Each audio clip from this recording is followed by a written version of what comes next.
what's really interesting is recently I had a discussion with Binyamin Tzedakah. He is the top Samaritan scholar in the world. He's written 108 books, this guy. And he says to me something really interesting, and we'll get back to him hopefully later. But he says to me, do you know what the name means? I said, I know what it means, but you're a Samaritan. What do you think it means, right? And he says to me, it means he was, he is to come. He will be. Hayahoveh, he was, he is, he will be.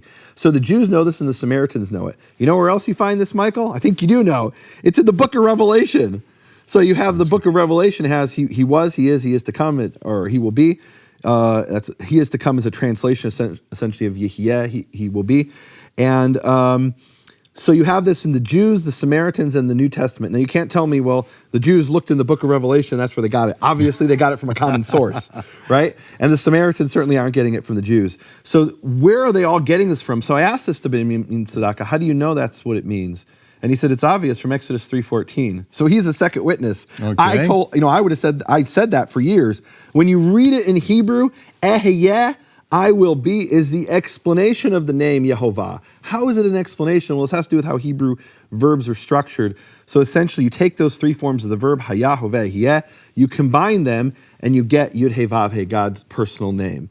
And that's why he says, he's saying, I will be, has sent me. And then he explains, okay, just so you know, that's just a one-time title for now. But my name for generation to generation, my eternal name is Yehovah. That's his eternal name. That's what Exodus 3:14 to 15 means. Now, with all that, scholars came along. Let me ask you. You were speaking with the head scholar of the Samaritans up on Mount Gerizim. Yeah. And so he knows what it means. And so what does he say the name is? Is this... So he says that, I asked him, how do you pronounce it? He said, we don't pronounce it. Instead of pronouncing the name, we say Shema, which is Aramaic for the name. Okay.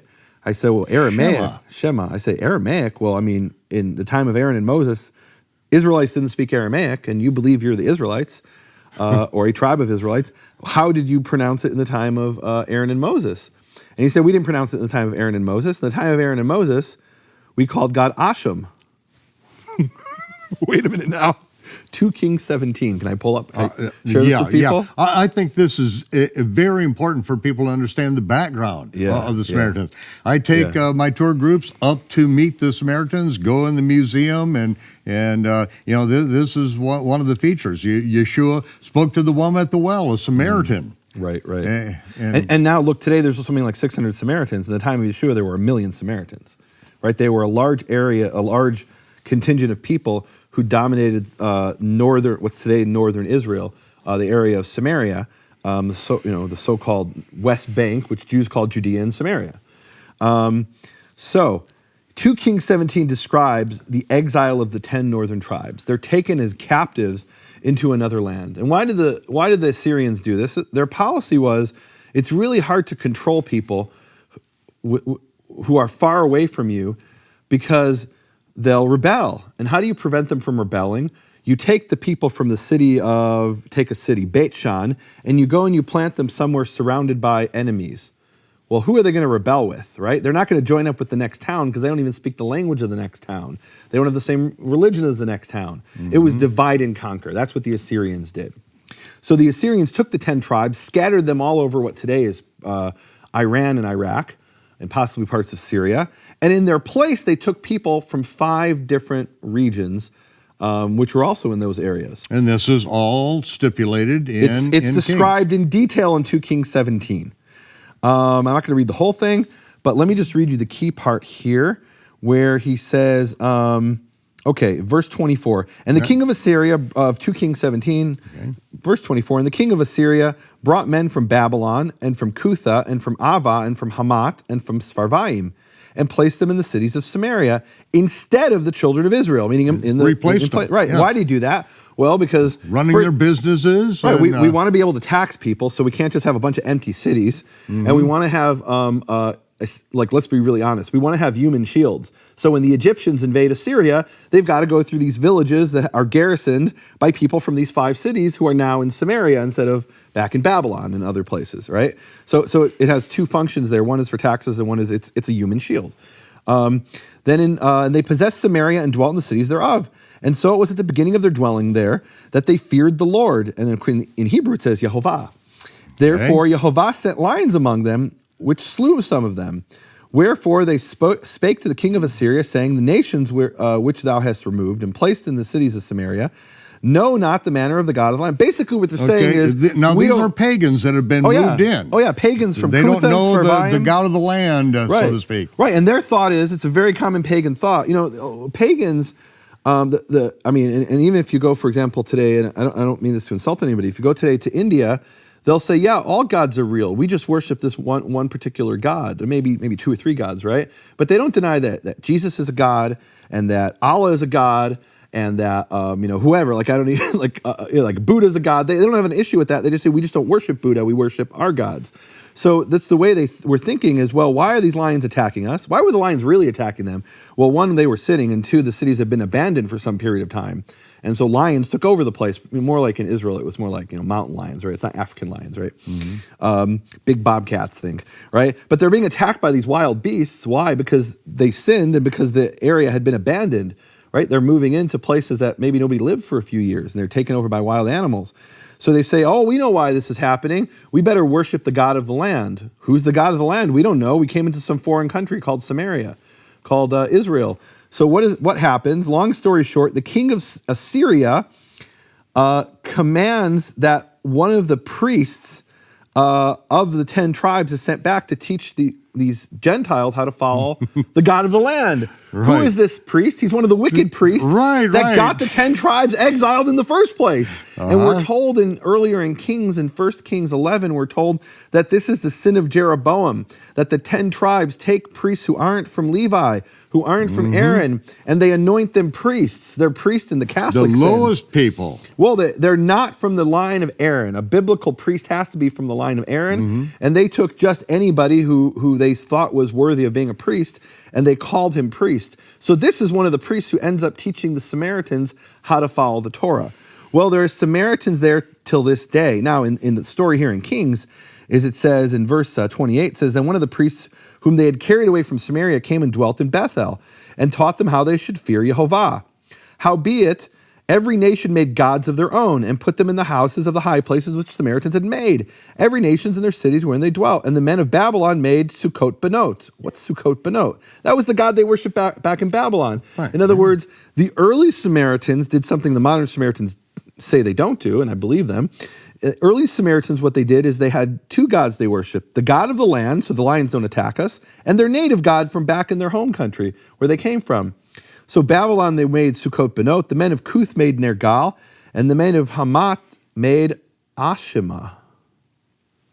And this is what the Samaritan, this top scholar of the Samaritans, I'm not sure if he's a priest, but he's the top scholar of the Samaritans. Benjamin Sadaka said to me, back in the time of Moses, we called God Ashim, and today we call him Shema. Now he will tell you and swear in a stack of Bibles and believes that that is the name of the God of Israel, Yud-Heh-Vav-Heh, right? However, I got to say this is really suspicious to me that it says here that some of the early Samaritans worshipped a deity called Ashima, and he is telling me, and he still remembers that his ancestors called God Ashim.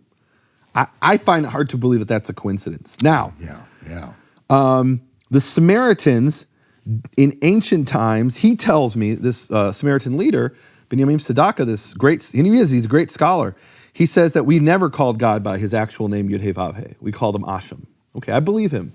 Why do I believe him? Because Josephus Flavius, the Jewish historian in the 1st century, confirms this.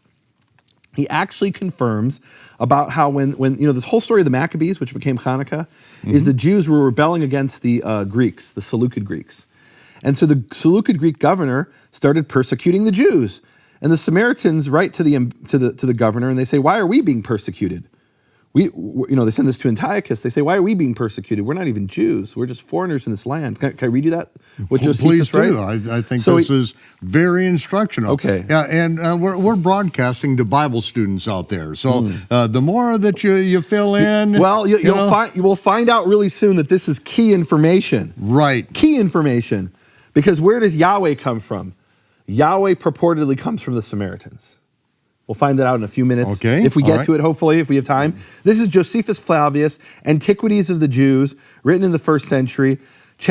Book 12, section 258. So they sent ambassadors, meaning the Samaritans sent ambassadors to Antiochus in an epistle whose contents are these. So we have a letter that the Samaritans sent sometime around 168 or 175 BC, sometime in that period, to Antiochus Epiphanes IV. And by the way, the Seleucid governor, or the Seleucid king, our emperor, his name was Antiochus Epiphanes. What does Epiphanes mean? It means the one who reveals himself. So he claimed to be a god, Antiochus. Right. So they write to Antiochus an epistle whose contents are these. To King Antiochus the god, Epiphanes, meaning the one who reveals himself. A memorial from the Sidonians who live at Shechem, meaning straight off they're saying we're actually not Israelites. We just live here. Our forefathers, upon certain frequent plagues, mentioned in 2 Kings 17, and as following a certain ancient superstition, had a custom of observing that day, which by the Jews is called the Sabbath. In other words, what they're saying is we only worship Shabbat because we were attacked by lions. And it was the Jewish superstition, and this isn't really something we believe in, we're just doing it. Now look, I'm not saying the Samaritans today believe this, but according to Josephus, this is a letter that was sent sometime around 168 BC. And when they had erected a temple at the mountain called Gerizim, though without a name, they offered upon it the proper sacrifices. What does that mean, without a name? So what that means, without a name, is that if you know, it's not ignorance, it's actually very deliberate. The temple in Jerusalem is referred to as the place Yehovah chose to put his name. The place, it's also called the place Yehovah caused his name to dwell. And they're telling us in around 168 or 175 BC, we have a temple, Gerizim, which follows the sacrifices of the Torah, but we don't call the name of the God of Israel upon this temple. Because it's not the place he put his name. They understood that. Give them some credit that they understood that. Yeah.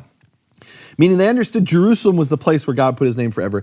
Now, upon the just treatments of these wicked Jews, those that manage their affairs, supposing that we were of kin to them, in other words, your governor who thinks we're Jews, doesn't know the difference between Samaritans and Jews, and practice as they do, make us liable to the same accusations, although we are originally Sidonians, as is evident from the public records. I mean, you can check in your own records to see we're foreigners in the land of Israel.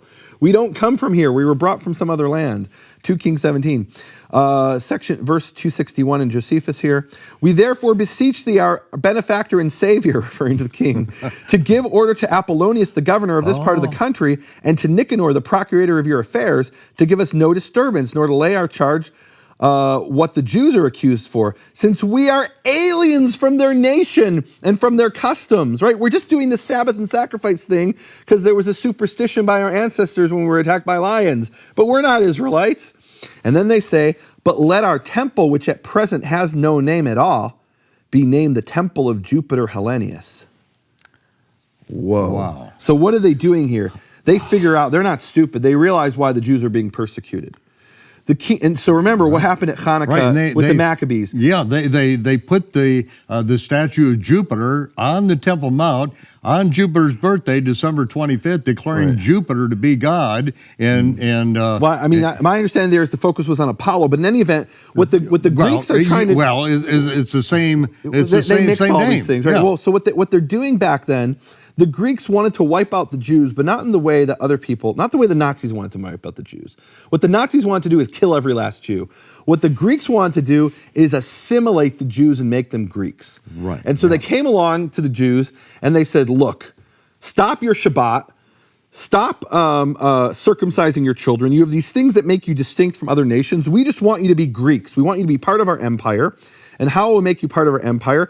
Everyone's the same, so why rebel? We're just all the same. Right? This is assimilation, radical assimilation, right? I mean, Jews came to America and we learned to speak English and we follow the laws and we're loyal to the country. We're assimilated in that sense, but we still maintain our own distinctiveness. We keep Shabbat, those who follow the Torah. Here they wanted to wipe out the faith of the Jews by making them become Greeks. And one of the things they said to them, one of the things we find and we talked about this in the Open Door series that we did together years ago. It's a wonderful series, 18 hours of teaching. Yeah. And in there, tremendous. Everyone needs to get the Open Door series. Absolutely. It's one, honestly, it's 9 hours of me teaching there, and it's 9 of the best hours of teaching I've ever done. And so in there, I bring the source, which is in Jewish sources that say one of the prohibitions of the Greeks, one of the things the Greeks did to us is they said, you must not speak the name of your God. Now, why would the Greeks care if we speak the name of our God? Because we want everybody just to worship God, right? Just call him Theos. Just call him Kurios. Just call him Lord and God. And then we can all pretend we worship the same God. And after a few generations, who will remember that you guys are distinct? We'll have this big salad that mixes up, and you'll call him God. Well, you can believe in your heart that God is Yehovah. We don't care about that, but don't speak it. Because if you speak it, you make it real. And if you just pretend it's the same name, after a few generations, your descendants will forget and will be one nation. This was the goal of the Greeks. So the Samaritans hear this, and they say, we don't even use God's name. Let's just call him Zeus, which they're translated here as Jupiter. Essentially, it's Zeus. Zeus of the Greeks. We don't care. We'll put any name you want in the temple. Just don't persecute us, right? Why are we keeping Shabbat? Because lions attacked us. Now we're being attacked by men, by humans, by Greeks. We want that to stop. It hurts. What are we going to do? We'll just not call the temple by that name, which is really amazing because we have this coin here. Can I show you this coin, Michael? Oh, this is a coin that was uncovered by archaeologists. I was actually able to buy one of these. It's actually not that expensive. Really? You can get it for about $200 or $300 if you know where to look. It's a coin that shows the Mount Gerizim. And on top of Mount Gerizim, and what's really cool is archaeologists have excavated. It's a coin from Shechem, from Nablus, and it shows Mount Gerizim. That's what we're seeing here in the middle. And on top is a temple. And there's steps leading up to the temple because Mount Shechem is in the valley and Mount Gerizim is up on the hill. And those steps were discovered by archaeologists. So you have a coin and you find and the temple was found by archaeologists. That's a temple to Jupiter on top of Mount Gerizim. That's on their coins. So the Samaritans started out worshiping the God of Israel and some local deity, but they didn't call the God of Israel by his name, according to their own word and confirmed by Josephus. And then they come along and they're being persecuted. They said, we'll just call him Zeus or Jupiter. We don't care. Just stop hurting us. Stop persecuting us, right? We're not the Israelites that we care that much. Back then at least. I'm sure they care now, right? But and they still don't call him by his name. But so back then they start worshiping this God, and they start calling him Zeus and Jupiter. And hopefully in the second half we'll get back to the name of the creator of the universe and see what this has to do with Yahweh. Because this is key to understanding where we get Yahweh. This is actually, it's when I discovered this, this really was one of the most important discoveries of my life. And I had heard people say this before, and I'm like, you're just guessing. You don't know. Stop your guessing. I want to see evidence. And then I found the smoking gun that I'm going to share in part 2.